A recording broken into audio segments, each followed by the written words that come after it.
Today I'm going to talk about the record Prick, which is the first record that I played on with the Melvins. So this video is going to have two parts to it. In the first part, I'm going to break down the album, what I can perceive of it, since the version I have is a little strange. In the second part, I'm going to be answering your questions that you submitted through YouTube and Instagram, as well as I can possibly answer them.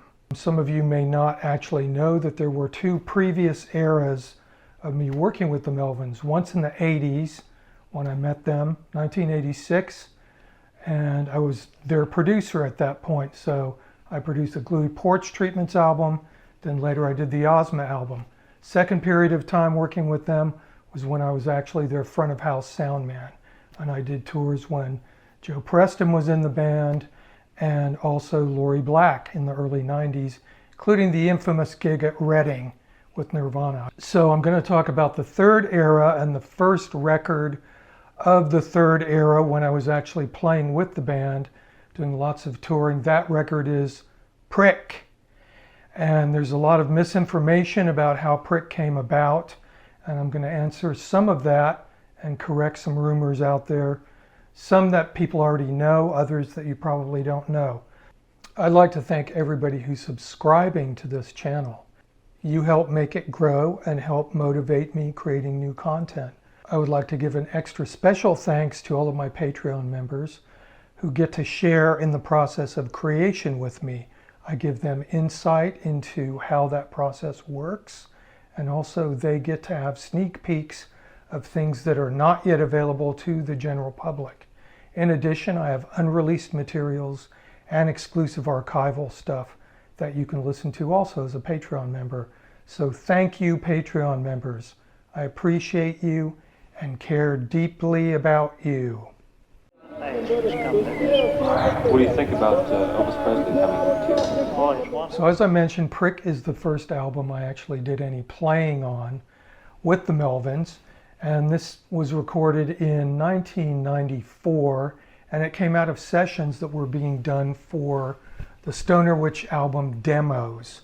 We had just gotten off a tour with Nirvana and had about a week left over in the UK, and I think Nirvana had canceled some shows. Anyway, it turned out to be the last tour Nirvana ever did, and we did in fact play at their very last show in Munich at I think it used to be the airport in Munich, and it was turned into a venue, but that was quite something, and I might refer to that at some point in the future. Anyway, we did all of our demos for Stoner Witch. We had pretty much all the material written, maybe a little bit of it was written later.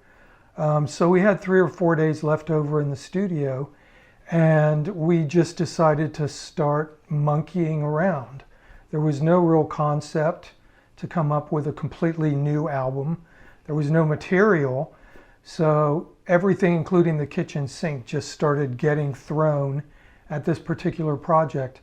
And it was really fun, and it was kind of like a playtime. And there was no record company obligations that needed to be fulfilled. Nobody wanted another record from the Melvins. Atlantic didn't even care or know what we were doing. I think maybe there was a phone call made, like they're going to record some other stuff. Who cares? Nobody cared. So this was really fun, and I personally looked at it as kind of an adventure in musique concrète, which is kind of like an avant-garde method of just combining all different kinds of things, akin to the piece by Stockhausen called Hymnen, which is a variety of national anthems and field recordings just combined. Whether it's music or not, people can debate that, but obviously Stockhausen is a composer, and he made this, so it was in fact a composition. Anyway, I had these kind of ideas in the back of my head for Prick, and this sort of extended time for just playtime in the studio. This will sound a little bit insensitive, perhaps brusque, but a concept was bandied around to call this bulk of material that we were creating Kurt Cobain. That was the working title for the record. I guess we could have picked any person at all. Obviously, Miles Davis has written songs called Willie Nelson and John McLaughlin. So more or less in that tradition, and on a couple of other levels, the name Kurt Cobain was bandied about as an album title.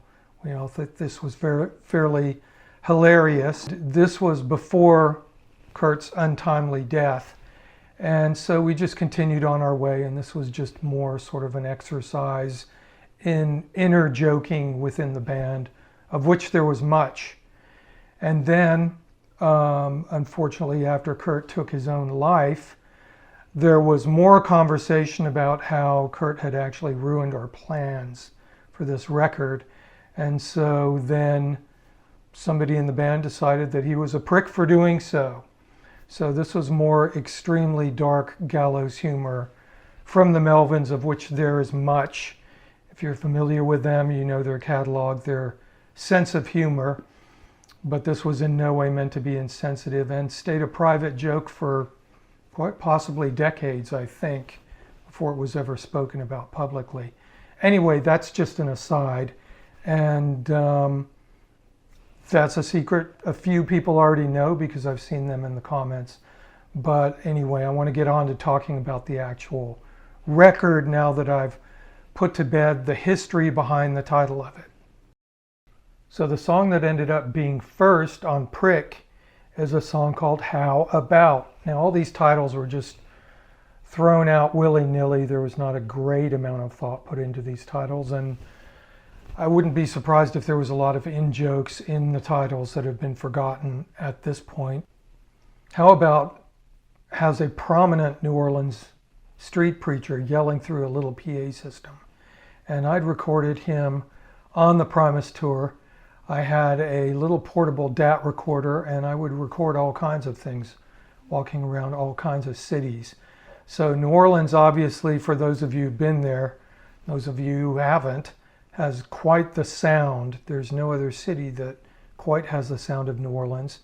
And this street preacher ended up on my Silent Treatment record also in a song called Revelator. So if you listen to that track on the Silent Treatment, you'll hear the very same street preacher. And also on How About, there is in fact the doorman at some venue that Elvis Presley is playing at in 1972. And it's from the movie Elvis on Tour, which we were all quite enamored of. And we listened to copiously while driving around, and also watching it when we had the opportunity to do that. So this is a wonderful little sample of a man who is basically, he's an older man, and his whole job is to basically open the door for Elvis when Elvis comes in, because Elvis never liked to hang out at venues. When Elvis would go to a venue, somebody would open the door, he'd walk in, be there for 1 minute, and walk right on the stage. So this is a great conversation with this man who says, well, he's going to come in through that door there, and then he's going to go over there. And so that's just a very private joke for the band and displaying its love of Elvis. Track number 2 is a track called Rickets, and it's kind of a standard throwaway Melvins jam with a very prominent blue box guitar sound. A blue box is an MXR effect which produces an octave down and also has kind of a fuzz tone to it. And this is scattered throughout the entire Melvins discography. It might have been able to become a tune at some point, but nobody wanted to put any work into it, so it just died on the prick vine, as they say. Track number 3 is called Pick It and Flick It, and this possibly could have been a segue in between a couple of tunes. Maybe it was veering towards that point at some time. It's got Buzz playing bass, and I'm the one doing the crazy lead guitar solos, doing my best kind of Jeff Hanneman imitation, doing a really good job of trying to play absolutely every single note on the guitar as fast as I can do it. And I think maybe I got there. I'm not sure. Maybe I didn't. Track number 4 is a track called Montreal, and it was recorded live in October of 1993, opening for Primus in the wonderful Quebecois town of Montreal. I think they call it Montreal is the way it's pronounced. And that was part of the tour supporting the Houdini release. I joined, I think, in April of that year. You can hear the crowd becoming extremely impatient with the Melvins as they sense that the crowd is impatient and just milks more impatience out of it. I believe they start shouting or chanting Primus, Primus, possibly Primus sucks, which is sort of their motto that the crowd chants for them. There was a variety of these kind of songs that emerged with city names, and as they began to emerge, I began to think this would be an interesting project just to do an entire record of songs that were named after cities. But I think all that happened was the infamous Dallas one on Tora Tora Tora maybe, and maybe Singles Club, I'm not sure. And then Jacksonville, which is the same sort of thing where I think that was possibly with Helmet. And so the crowd is chanting Helmet.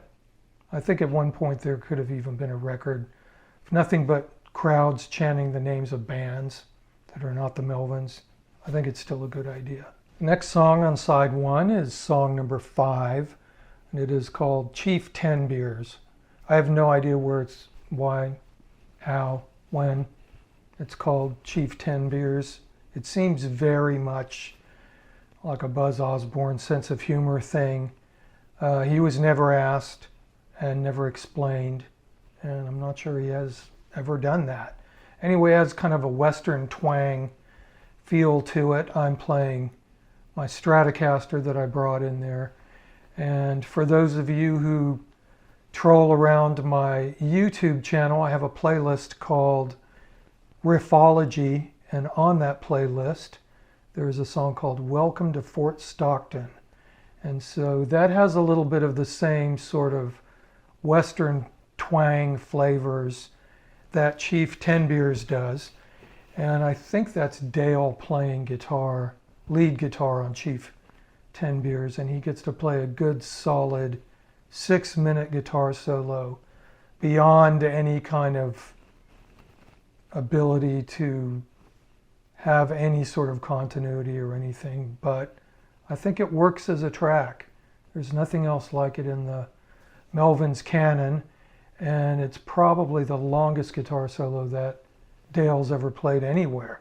So you should treasure it for those very reasons. Track number 6 on the first side of Prick is a little ditty called Underground. And this is in fact a field recording that I did with my DAT recorder that I mentioned earlier.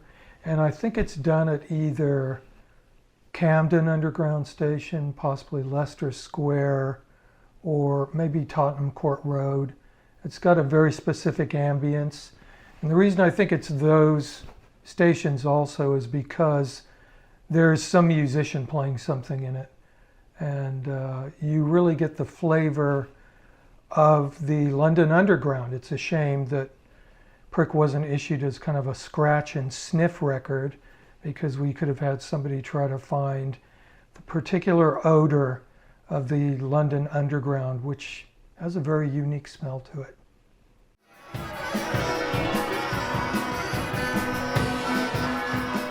So now we're on to side 2 of this record, and it's this particular release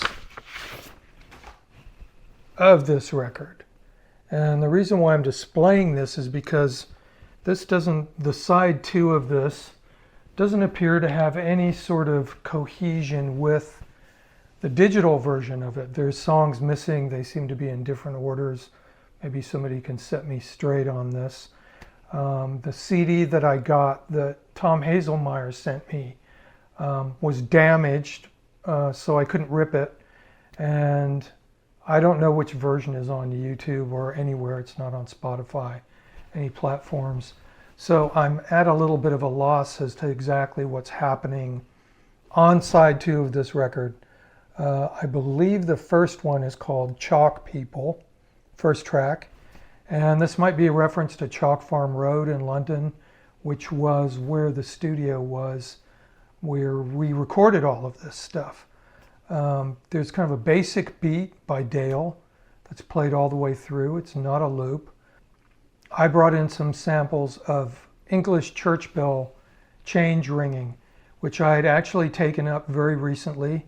Where I used to live in Highgate, there was a church near me, and every Sunday morning I would hear church bells going for an hour and a half straight. Of course, they always started at 9 o'clock in the morning. And one day I went down there and went into the church and up into the place where they have all the bells. And there was 5 or 6 people standing there looking at me coming up through the floor.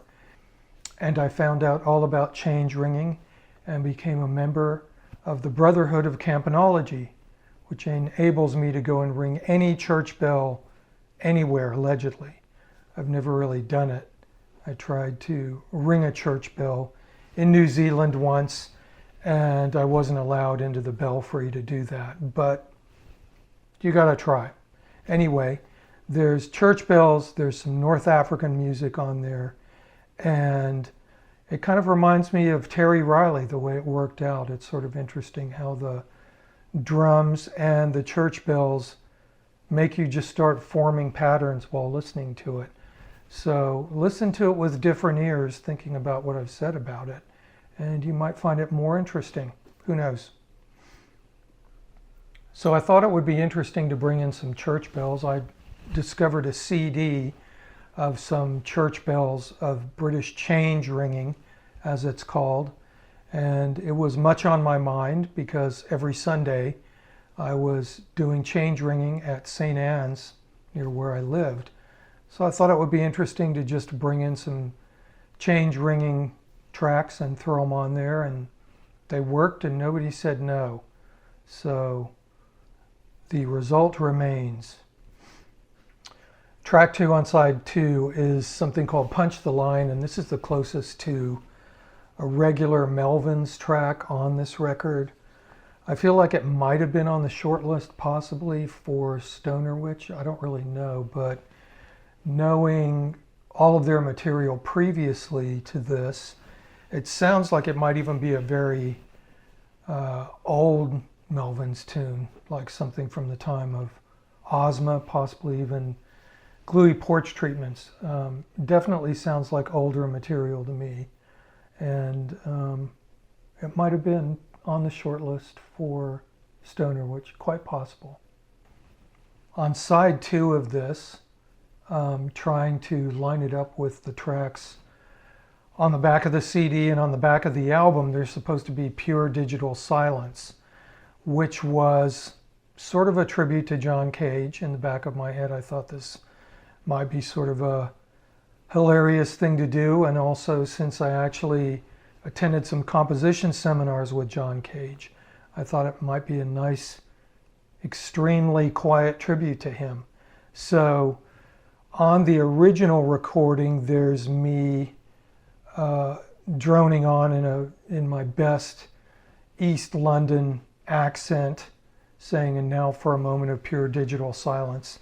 And then it is in fact pure digital silence, because what we did was we just had the engineer, all of the stuff was being mastered, being mixed to DAT. So we just had him fast forward the DAT. So it is in fact pure digital silence. And the only way you can get it is if you have the original CD, because then otherwise you're getting analog silence, which is vastly different than pure digital silence. In between might be track 4, Larry, which I'm doing yet another Jeff Hanneman tribute on guitar, along with a vocal drone. Track 5 sounds like the drum beat from part of Road Bull from Stoner Witch. So that shows that we were actually doing some work in there on new material, which was to become Stoner Witch. There's the proof.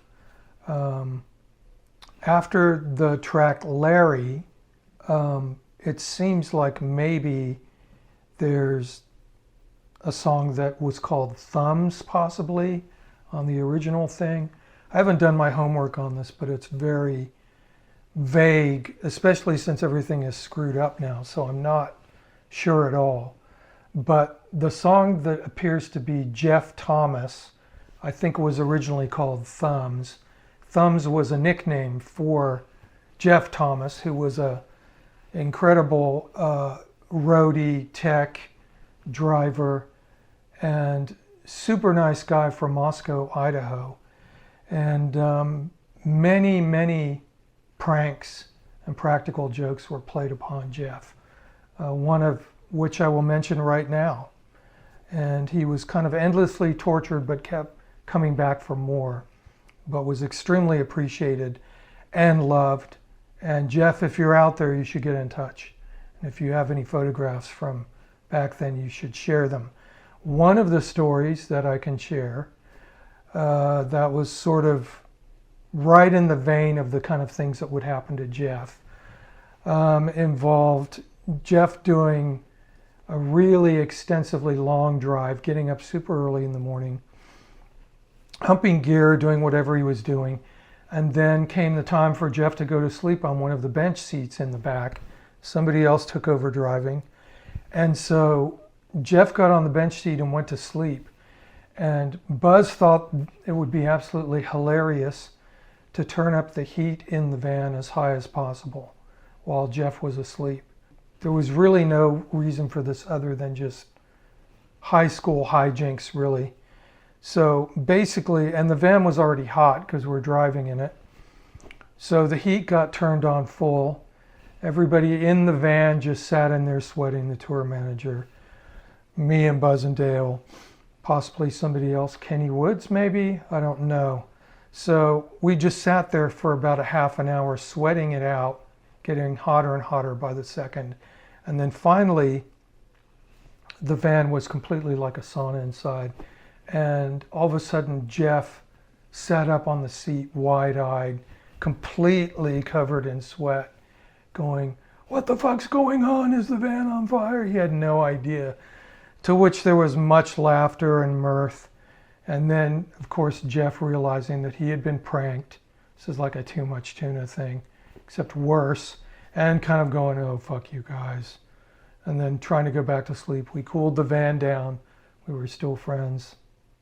Turned out great, but what a strange memory. This is a kind of a slice of life of the sort of stuff that used to happen on tour pretty frequently, along with just general cursing in the hallway as loud as possible, the slamming of doors, all kinds of just really tomfoolery would be the word for it, I guess. So after the moving corral of Jeff Thomas, we have track 7. It might be a variety of things, or it might be track 8. I have no idea, according to the vinyl that I have. But I know that there are 9 segues on side 2 of this. Either track 7 or 8 just sounds like consecutive takes pasted together into, I really don't know what. I don't think this was meant for public consumption, other than, of course, the people who love it. But there's a great variety of this throughout the entire history of music, of things that weren't meant for public consumption. You know, why don't we do it in the road, etc. But there it is. It's part of music history. The record ends with "Roll Another One," and I think this was probably named by Dale, since he was consumed with all things Neil Young at the time. And it seems like sort of a nod to Neil Young's pot-smoking songs in a way. Something which Dale never did, or at least not past the age of 13 that I know of. He's playing drums in this, I think, and we had the German engineer just start shouting in German over whatever's happening here. And there's something very peculiar about German being shouted. It just has a certain thing to it that no other languages seem to have. So there it is, and I think I'm playing my Strat through the ever-present blue box, and I kind of have a special place for the very end of this with this kind of whimpering. It's really sinister, and I don't know why or what it is, but it just is. So that's kind of the end of the record.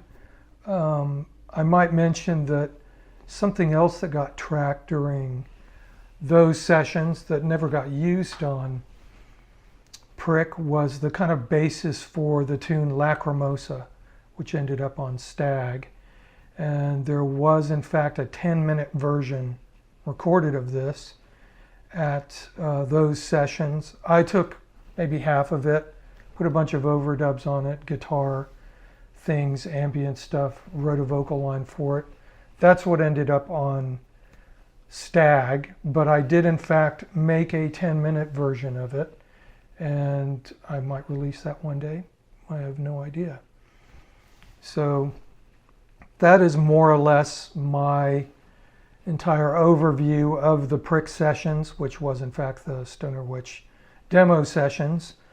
And I feel like Prick has a lot of depth to it, actually, after listening to it again, after not hearing it for like 30 years or something like that, a very long time.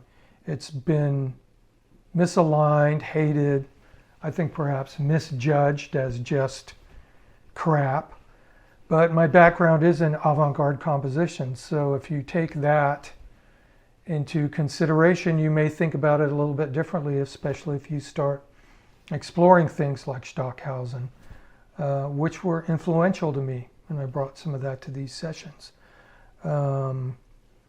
It's of a peculiar genre, certainly, that most people don't listen to, and it really stands out in the Melvins catalog as unique. It's of a very particular time and place, and it's cool that people are still talking about it, arguing about it, and I think it's interesting.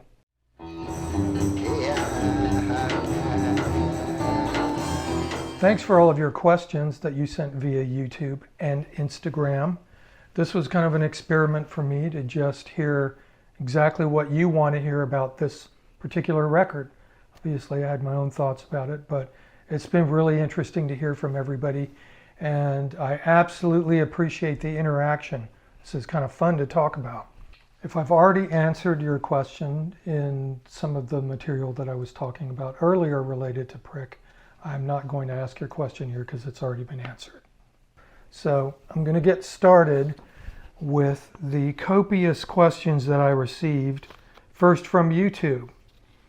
And this one's from 4 or 5 days ago from Tyler Rowland 1115.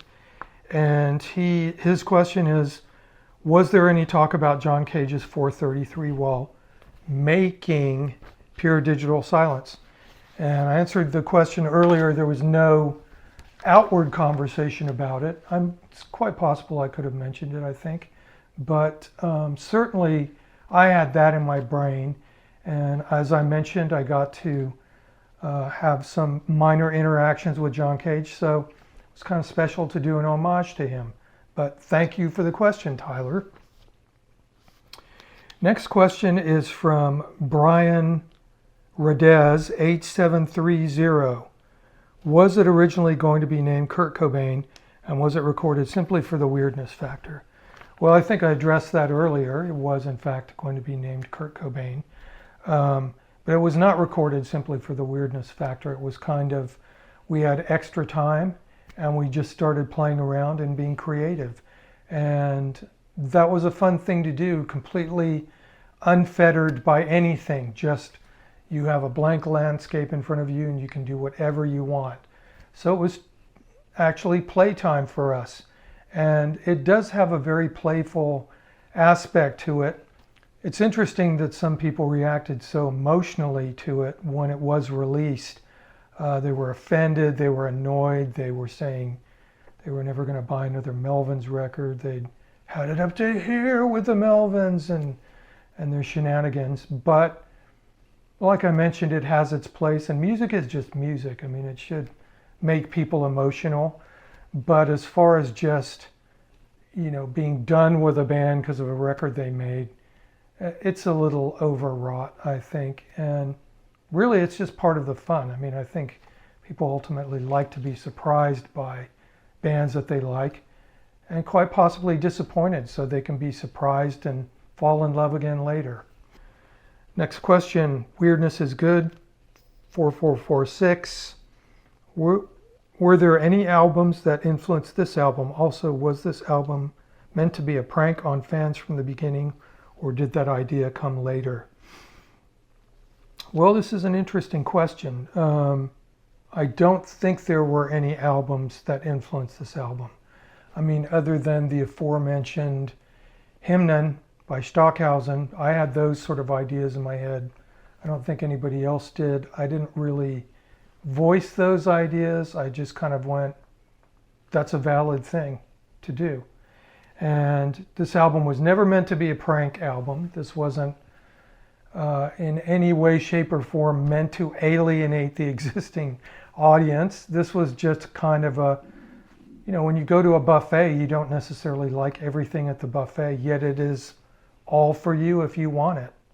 So look at it more just like one of the strangest things in the corner of the buffet at your favorite cafeteria.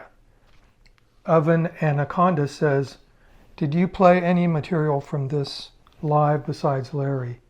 I don't even remember playing Larry live, but I guess it's possible. I'll trust you if you're a super fan and you know. Kieran Mackey, 8649, asks, is there any story behind the name Larry, considering there are other songs in the Melvins discography like Instant Larry and much later on Friends Before Larry? I have no idea. I mean, it could relate to Larry Hagman for all I know, or somebody else. Physicus asks, what in the world is going on in Chalk People, and why is it the best song ever manifested by mankind? Also, Prick is the best Melvins record. I am correct and everyone else is wrong because I say so. I agree. What can I say?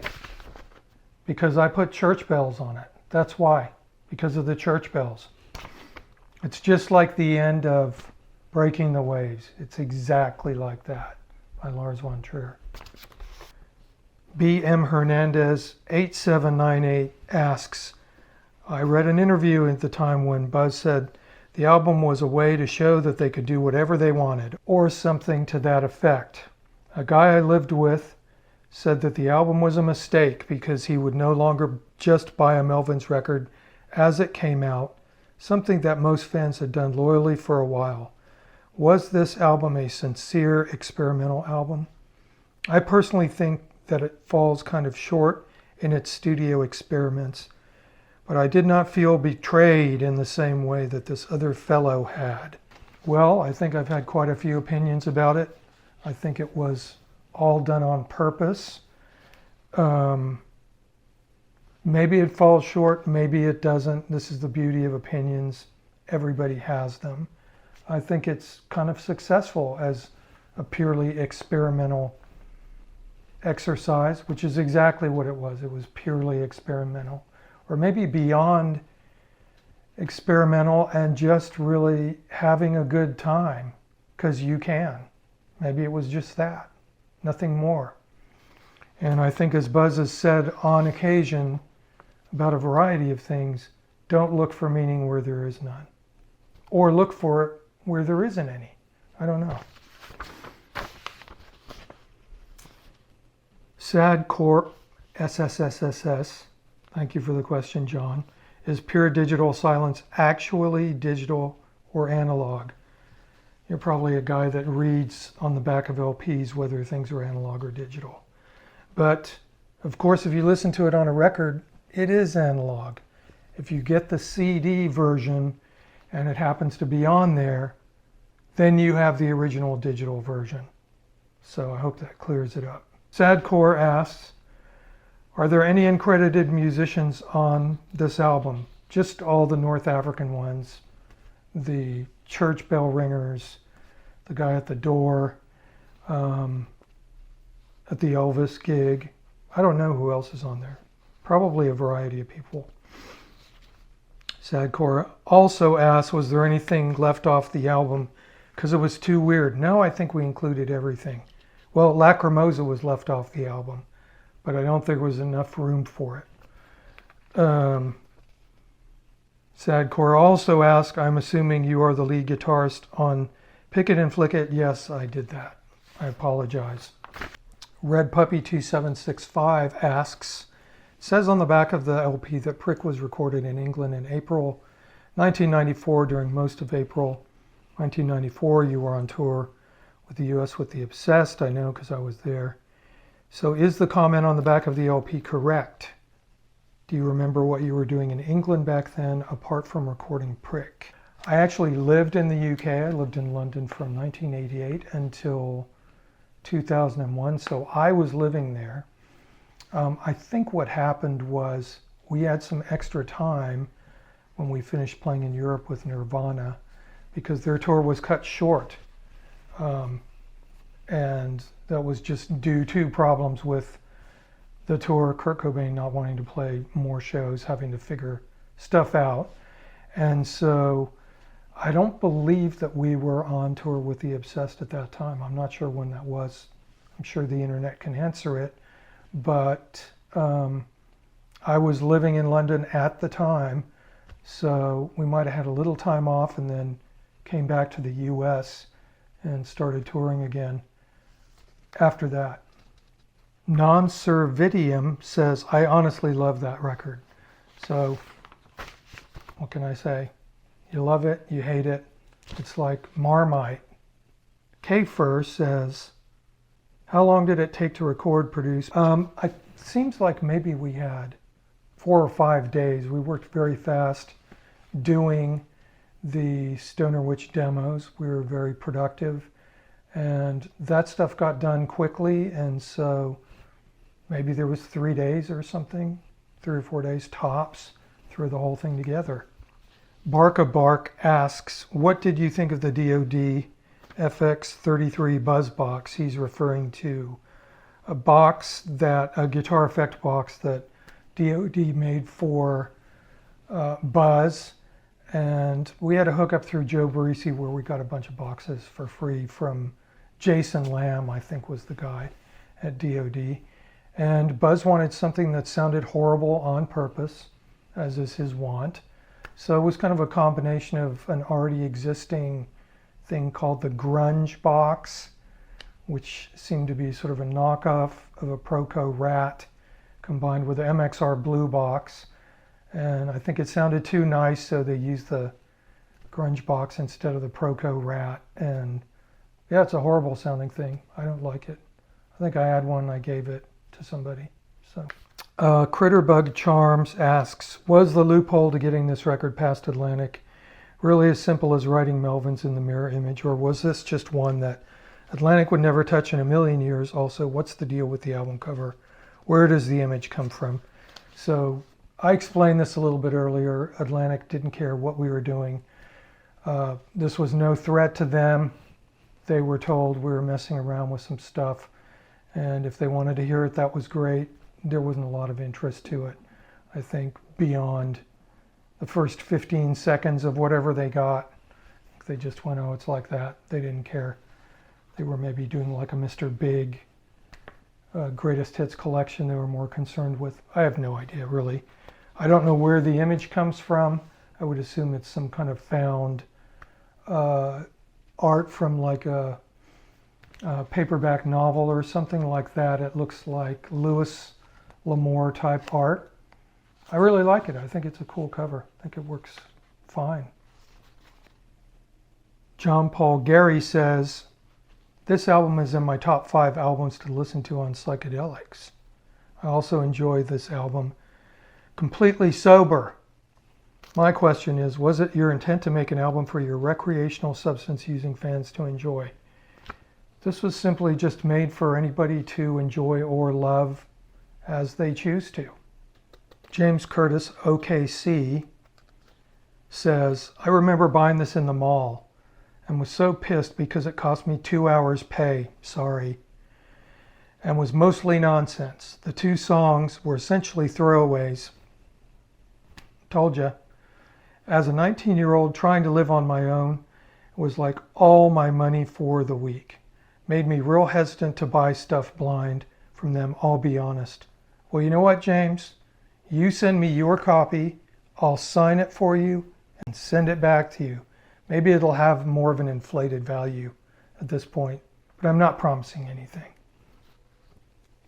Tom Arnold asks, not the Tom Arnold, GP3HF, asks, how did Ricketts come to be? I'm very curious what's going on with the guitar.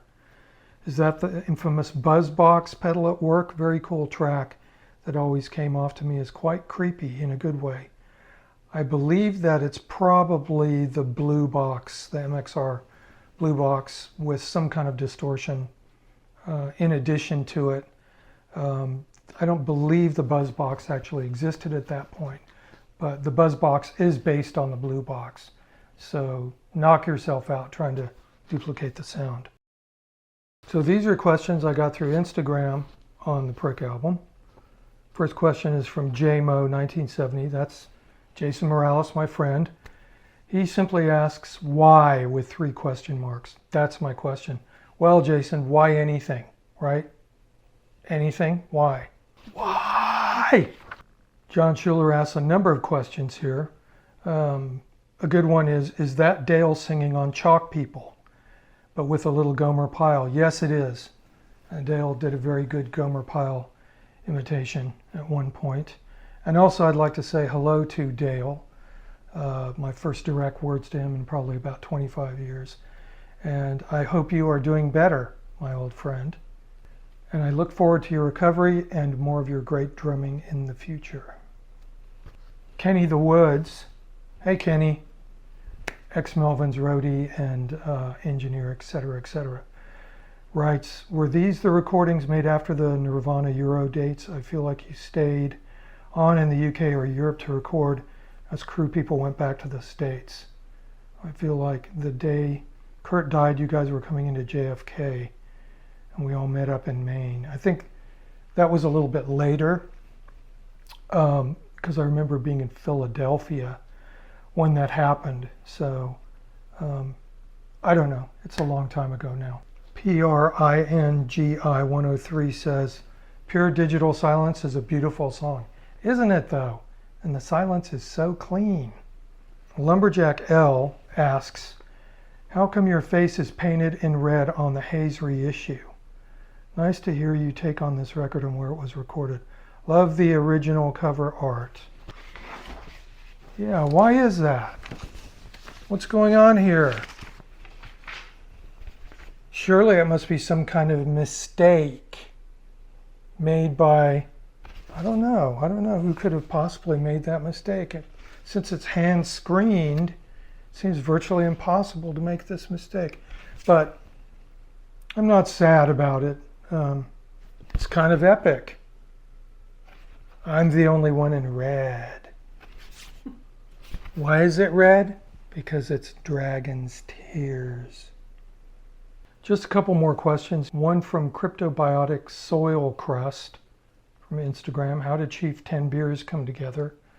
I played a country twang riff and then Dale played a guitar solo for 6 minutes. That's how it came together. Lumberjack 1 asks, why was Melvin spelled backwards? Was the album somehow a prank with AMREP? Why was it spelled backwards? Who knows? Nobody cared that it was spelled backwards. Why was it spelled backwards? For kicks. But then it's not backwards on the label.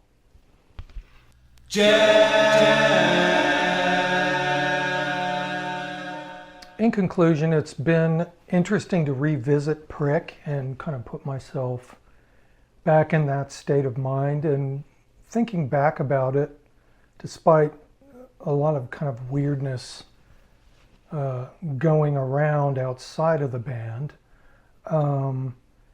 it's really playful, and I think it's in the spirit of Dada or the avant-garde, as I'd mentioned before. And I think one of the really valuable things that it's easy to forget about now is to just have the horizon open to you to do whatever you want, particularly in this time when everybody is so conscious about the feedback they're getting on stuff that they create.